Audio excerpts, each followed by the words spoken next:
¿Sabías que algunas bandas de metal de los 80 vendieron millones de discos, hicieron giras con leyendas y, aún así, desaparecieron del foco mediático casi de la noche a la mañana? Desde los himnos de Zebra, perfectos para estadios, hasta la influencia de Anvil en Metallica y Slayer, estas bandas rockeaban con fuerza, pero se perdieron en el ruido. Aquí tienes 10 bandas de metal infravaloradas de los 80 que habías olvidado que existían. Zebra era una banda con mucho talento que empezó con mucha fuerza, pero luego, por alguna razón, no alcanzó la fama que muchos esperaban. Imagínate sacar un primer álbum que se vendiera más rápido que casi cualquier otro primer álbum de su discográfica, Atlantic Records, que era algo realmente importante. Eso es lo que hizo Zebra con su primer álbum en 1983. Incluso llegó a ser disco de oro, lo que significa que vendió 500.000 de copias. Lo tenían todo a su favor. Grandes músicos que tocaban muy bien, pudieron salir de gira con bandas famosas y los críticos musicales escribieron cosas buenas sobre ellos. Incluso sus vídeos musicales se emitían mucho en MTV cuando esta cadena acababa de empezar. Pero, a pesar de todo eso, se convirtieron en una joya oculta, una banda que no todo el mundo conocía, por lo que es posible que mucha gente los haya olvidado. La música de Zebra era una mezcla genial de hard rock, como Led Zeppelin, y rock progresivo, lo que significa que sus canciones a menudo tenían cambios ingeniosos y partes interesantes. La banda tenía 3 miembros: Randy Jackson, que cantaba con una voz increíblemente aguda y tocaba la guitarra, Felix Hanneman, que tocaba el bajo y los teclados, y Guy Helso, que tocaba la batería. La voz de Randy Jackson era tan potente y aguda que a menudo dejaba a la gente boquiabierta. Su primer álbum incluía éxitos como Tell Me What You Want y Who's Behind the Door. Estas canciones mostraban su gran talento musical y vocal. Eran conocidos por ser una banda increíble en directo. Las personas que asistieron a sus conciertos en los años 80 todavía dicen que fueron algunos de los espectáculos más emocionantes y apasionantes que han visto nunca. Algo especial del álbum debut de Zebra era su sonido pulido pero potente, que mezclaba la energía del hard rock con la complejidad del rock progresivo. Grabado en los Atlantic Studios, canciones como Tell Me What You Want y Who's Behind the Door mostraban la voz poderosa de Randy Jackson y la gran compenetración musical de la banda. Su capacidad para crear temas emblemáticos con arreglos intrincados les valió comparaciones con bandas como Led Zeppelin y Yes, lo que hizo que sus actuaciones en directo fueran inolvidables para los fans de los años 80. La gente se pasaba horas mirando la portada y escuchando la música, tratando de descifrarlo todo, pero Zebra no fue la única banda con un sonido potente que no logró alcanzar la fama. 2. Icon era una banda de hard rock de Arizona que tenía todo lo necesario para convertirse en grandes estrellas del rock en los años 80, pero la fama se les escapó de las manos. Llevaban chaquetas de cuero, tocaban guitarras rugientes y tenían una energía bruta que hacía pensar a la gente que podían llegar a ser tan grandes como bandas famosas como Kiss o Bon Jovi. Eran muy buenos en los conciertos en directo y quienes los veían decían que sus actuaciones eran electrizantes y dejaban una gran impresión. Tenían el coraje y la fuerza. Sin embargo, a pesar de todo su talento y sus emocionantes conciertos, nunca llegaron a ser muy famosos en todo el mundo. Probablemente se debió a que tenían mucha competencia de otras bandas y quizá no recibieron el empujón que necesitaban de su discográfica para alcanzar el siguiente nivel de estrellato. Icon lanzó varios álbumes en la década de 1980 y su primer álbum homónimo salió a la venta en 1984. Este álbum incluía canciones como On Your Feet, que mostraban su potente sonido rockero y hipnótico. Su cantante, Stephen Clifford, tenía una voz potente que encajaba a la perfección con su música.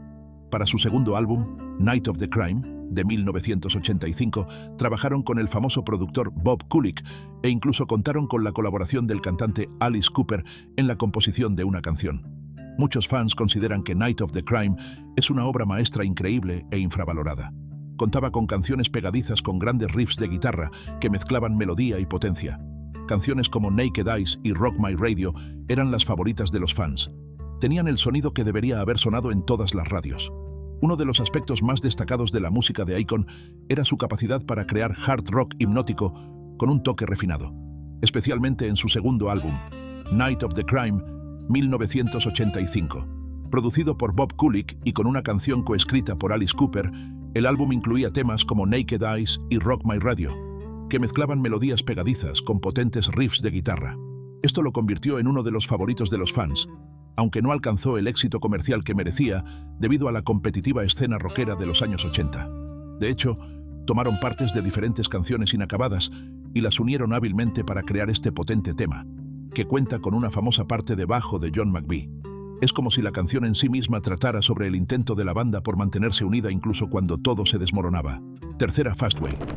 Fastway era una banda que debería haber sido un gran éxito, ya que fue fundada por dos músicos famosos, pero acabó siendo más bien una banda de sí, que mucha gente olvidó.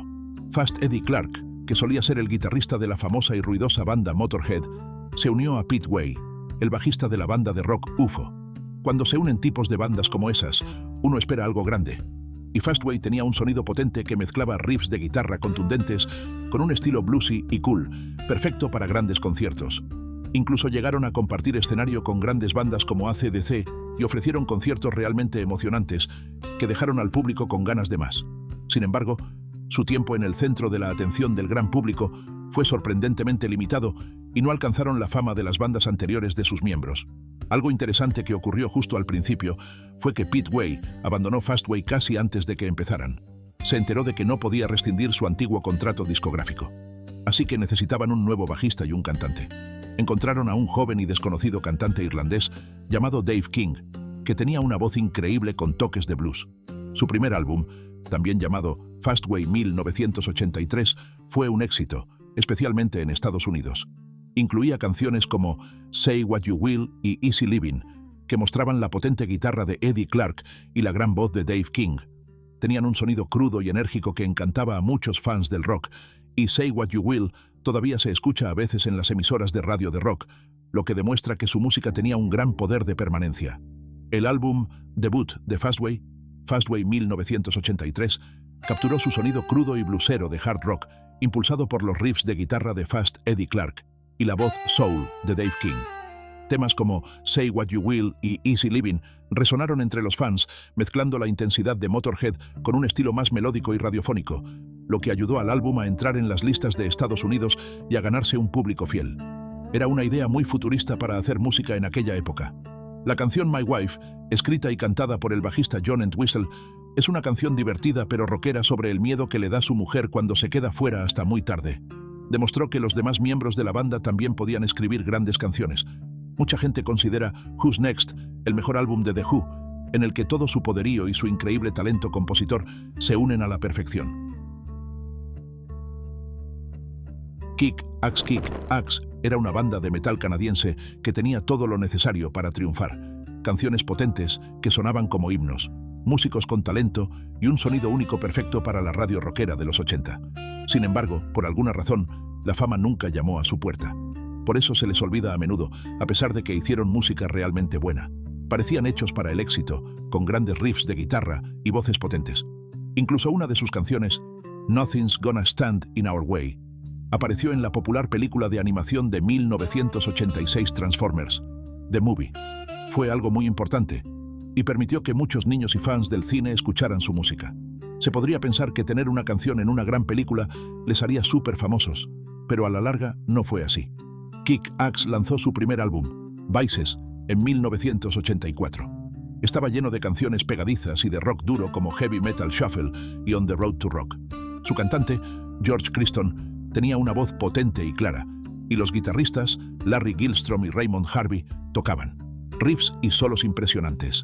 Tenían un sonido heavy y melódico a la vez, lo que significa que era potente, pero también tenía buenas melodías que se podían cantar. La gente que vio a Kick Axe tocar en directo en los años 80 recuerda sus conciertos como muy enérgicos y emocionantes. Sabían muy bien cómo ofrecer un gran espectáculo y animar al público. Tenían la pasión y la energía necesarias para emocionar de verdad a la gente. La inclusión de Kick Axe en Transformers, The Movie 1986, con su canción Nothing's Gonna Stand in Our Way, fue un momento álgido, ya que dio a conocer su música a un amplio público de fans y cinéfilos. Su álbum debut, Vices 1984, incluía temas pesados pero melódicos como Heavy Metal Shuffle, que mostraban su capacidad para combinar potencia y pegada, lo que les hizo destacar en la abarrotada escena metalera de los años 80. La famosa foto de la portada, en la que aparece Bowie como Ziggy Stardust, fue tomada en una noche lluviosa en una calle de Londres llamada Hedon Street. La cabina telefónica que había allí se convirtió en un lugar famoso para los fans. Bowie acabó con el personaje de Ziggy en un concierto en 1973, diciendo que era el último concierto que darían. La gente se quedó impactada, pero eso demostró que Bowie siempre estaba dispuesto a cambiar y probar cosas nuevas, lo que es una de las razones por las que fue un artista tan increíble durante tantos años. Entonces, ¿por qué una banda con tanto talento, grandes canciones e incluso una canción en una película de éxito fue olvidada por tantos? Bueno, como muchas bandas de esa época, es posible que se vieran perjudicadas por cosas como la política de la industria musical, lo que significa problemas con las discográficas o los managers, y el hecho de que los estilos musicales cambiaban constantemente. En los años 80 había tantas bandas de rock y metal que era difícil para todos alcanzar el máximo nivel de éxito, como llenar estadios constantemente. Kick Axe era una banda fantástica que hizo un metal brutal en los 80. 5. Black and Blue era una banda de glam metal de Portland, Oregón, que parecía destinada a convertirse en una gran estrella del rock en los 80, pero nunca alcanzó ese nivel de fama, por lo que hoy en día suele pasar desapercibida. Tenían una gran mezcla de canciones glam rock pegadizas perfectas para la radio, e incluso contaron con la ayuda de una leyenda del rock, Gene Simmons, de la banda Kiss, que produjo algunos de sus primeros temas. Ofrecían actuaciones llenas de energía, tenían un aspecto genial en el escenario con su pelo largo y su ropa llamativa, y hacían vídeos musicales que se emitían en MTV. Realmente parecía que tenían todo lo necesario para convertirse en un grupo revelación que todo el mundo conocería. La banda, formada por el cantante Jaime St. James, los guitarristas Tommy Thayer, que más tarde se unió a Kiss, y Jeff Warner, el bajista Patrick Young y el batería Pete Holmes, lanzó su primer álbum, Black and Blue, en 1984. Este álbum incluía canciones como Hold On to 18, que se convirtió en una de las favoritas de los fans y sonó mucho en MTV. Hicieron muchas giras, tocando con bandas más importantes, y eran muy buenos escribiendo canciones sólidas que la gente podía cantar. Su música era divertida, enérgica, y tenía ese sonido clásico del hard rock de los 80 con un toque pop, lo que la hacía perfecta para la radio y para los grandes conciertos. Lanzaron algunos álbumes más en los 80, como Without Love e In Heat. Una cosa realmente genial de Bohemian Rhapsody es que la parte de ópera del medio tardó unas 3 semanas en grabarse.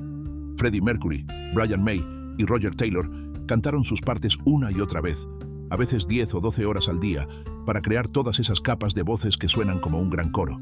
La gente decía que cantaron sus partes tantas veces que la cinta de grabación quedó casi transparente. Brian May también creó toda una orquesta de guitarras en canciones como Good Company, grabando muchas partes diferentes de guitarra y superponiéndolas, haciendo que su única guitarra sonara como muchos instrumentos diferentes.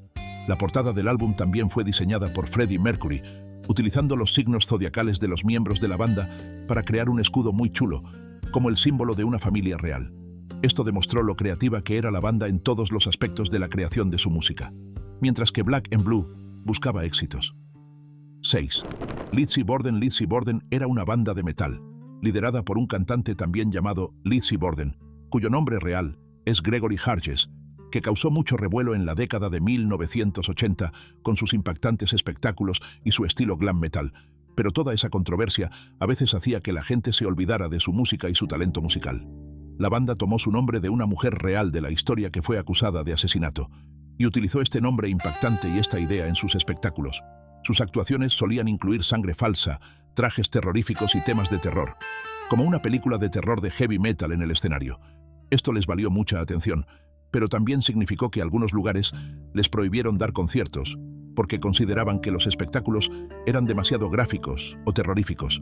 Este tipo de impacto puede haberles dificultado aparecer en la radio o ser aceptados por el mundo musical mainstream, lo que hizo que muchos los pasaran por alto o los olvidaran a pesar de su talento.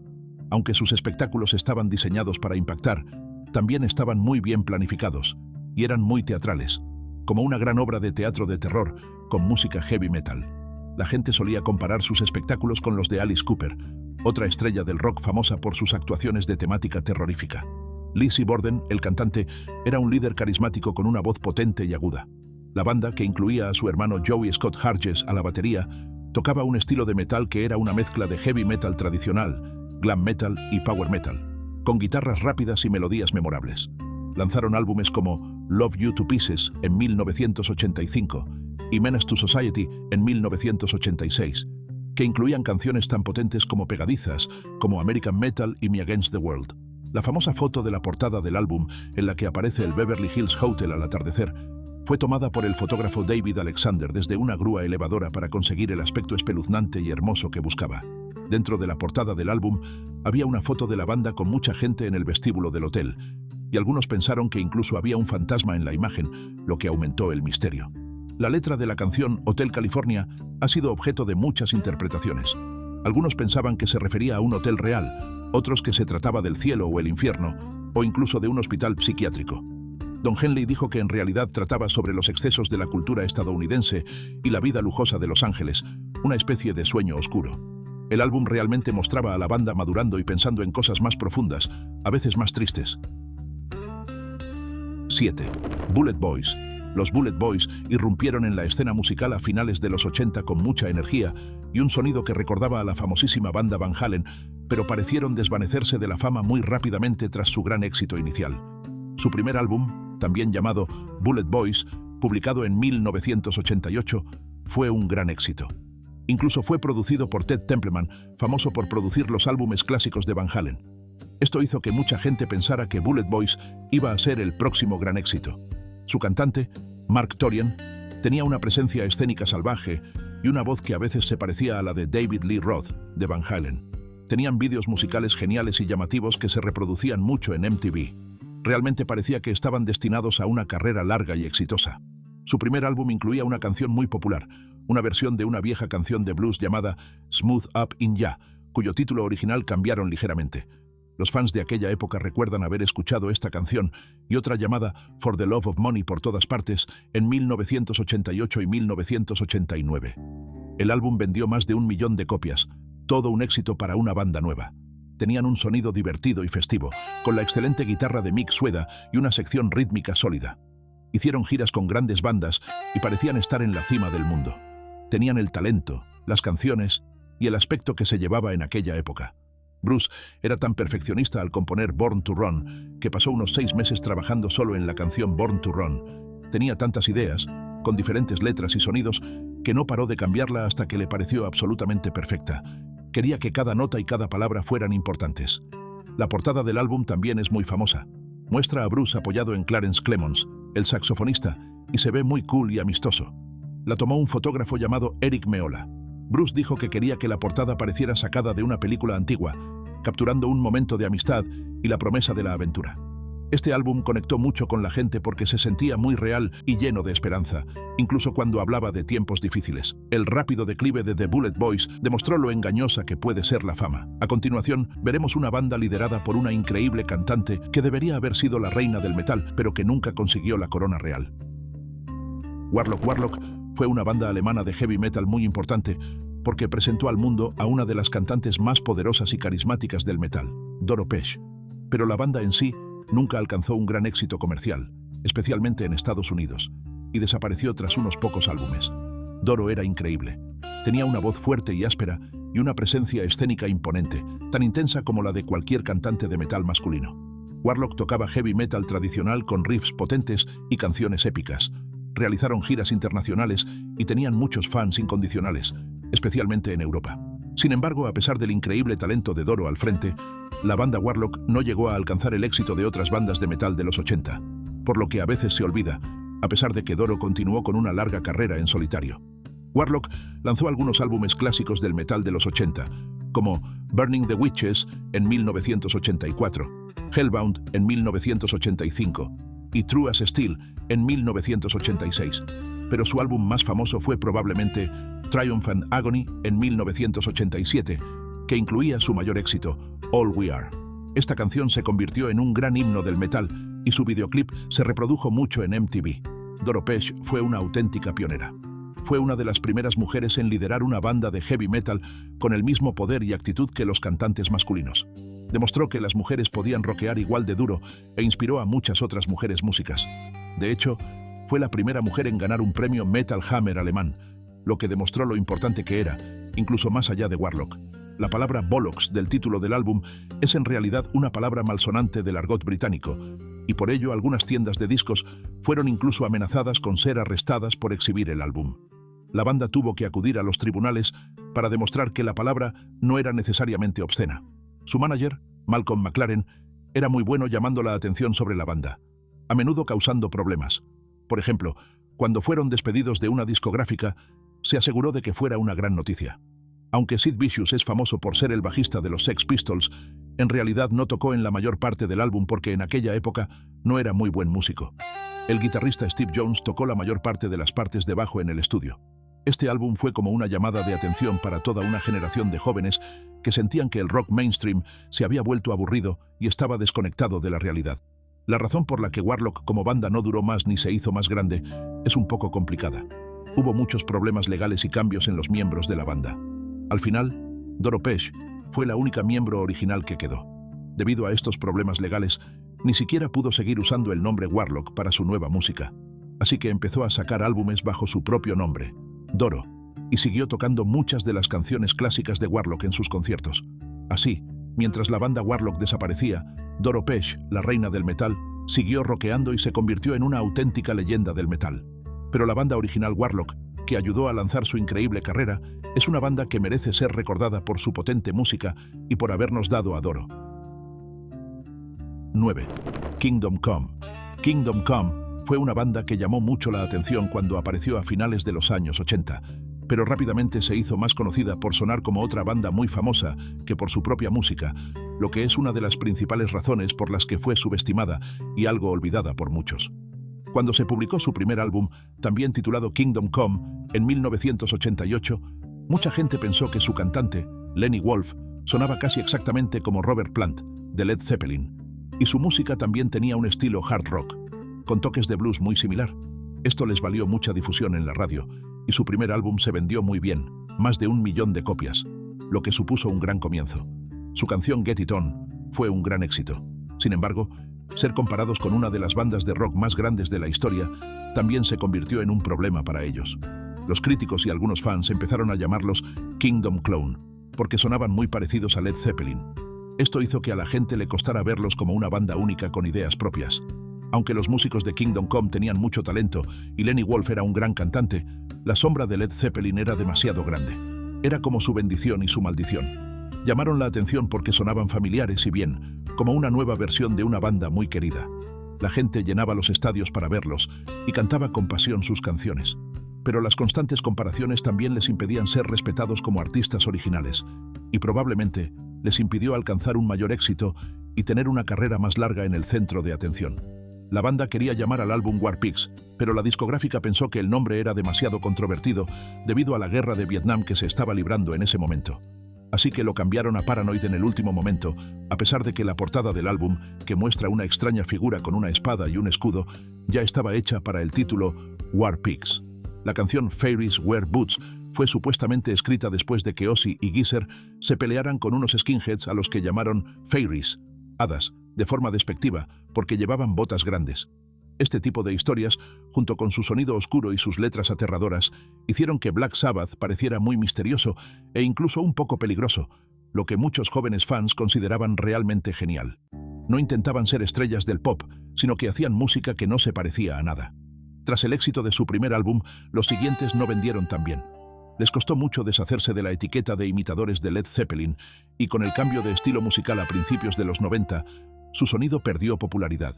La banda sufrió muchos cambios en su formación a lo largo de los años, siendo Lenny Wolf el único miembro constante. Así pues, Kingdom Come es una banda que tuvo un momento de gran fama y demostró mucho talento, pero a menudo se la recuerda más por la controversia sobre su sonido que por sus propias canciones. Por eso mucha gente puede haberla olvidado o nunca le ha dado una oportunidad más allá de esas comparaciones iniciales. Sin duda tenían talento, pero las comparaciones les impidieron reclamar el trono del rock and roll que quizás se habían ganado. Kingdom Come aprendió que sonar como las leyendas podía ser un arma de doble filo. 10. Anvil Anvil es una banda canadiense de heavy metal que fue muy importante e influyó en algunas de las bandas de metal más grandes de la historia como Metallica y Slayer, pero durante mucho tiempo, trágicamente, no alcanzó el éxito comercial y fue olvidada por la mayoría de la gente. Esto fue hasta que en 2008 se estrenó un famoso documental titulado Anvil, The Story of Anvil, que mostró al mundo su increíble historia de nunca rendirse. Antes de esa película, Anvil era como un saludo secreto entre los fans acérrimos del metal y otros músicos que sabían lo buenos e importantes que eran. Pero para el fan medio de la música, prácticamente habían desaparecido después de sus primeros álbumes en los años 80. Trabajaron muy duro. Hicieron música metal potente y rápida, pero no parecían conseguir el gran éxito que tuvieron otras bandas a las que inspiraron. Anvil liderada por el cantante y guitarrista Steve Lips Kudlow y el baterista Rob Reiner, lanzó algunos álbumes clásicos del heavy metal temprano como Hard N, Heavy, en 1981, Metal on Metal en 1982 y Forged in Fire en 1983. Su música era rápida, pesada y tenía una energía cruda que se adelantó a su tiempo. Canciones como Metal on Metal se convirtieron en himnos para los verdaderos metaleros. Tocaron en grandes festivales y realizaron giras, pero parecían estar plagados de mala suerte, mala gestión y problemas con la discográfica que les impidieron alcanzar el nivel de fama que muchos pensaban que merecían. Imagina ser una banda que ayudó a crear todo un estilo musical y ver cómo otras bandas que aprendieron de ti se convierten en superestrellas mientras tú luchas por sobrevivir. Esa fue la historia de Anvil durante muchos años. El documental Anvil. La historia de Anvil era divertido y muy conmovedor. Mostraba a Lips y Rob todavía intentando hacer realidad sus sueños de rock and roll, incluso cuando eran mucho mayores y tenían trabajos normales para mantener a sus familias. La película les trajo muchos nuevos fans y atención, y comenzaron a hacer giras y a grabar discos de nuevo para un público más amplio. Fue como si los hubieran redescubierto después de haber estado olvidados durante tanto tiempo. Hoy en día, Anvil es considerado un símbolo de no rendirse nunca ante la pasión y creer en la música, pase lo que pase. Su historia demuestra que la fama no es la única forma de medir la importancia o la influencia de una banda. Sus fans más fieles nunca los olvidaron, y ahora mucha más gente conoce a esta increíble banda que realmente rockearon contra viento y marea.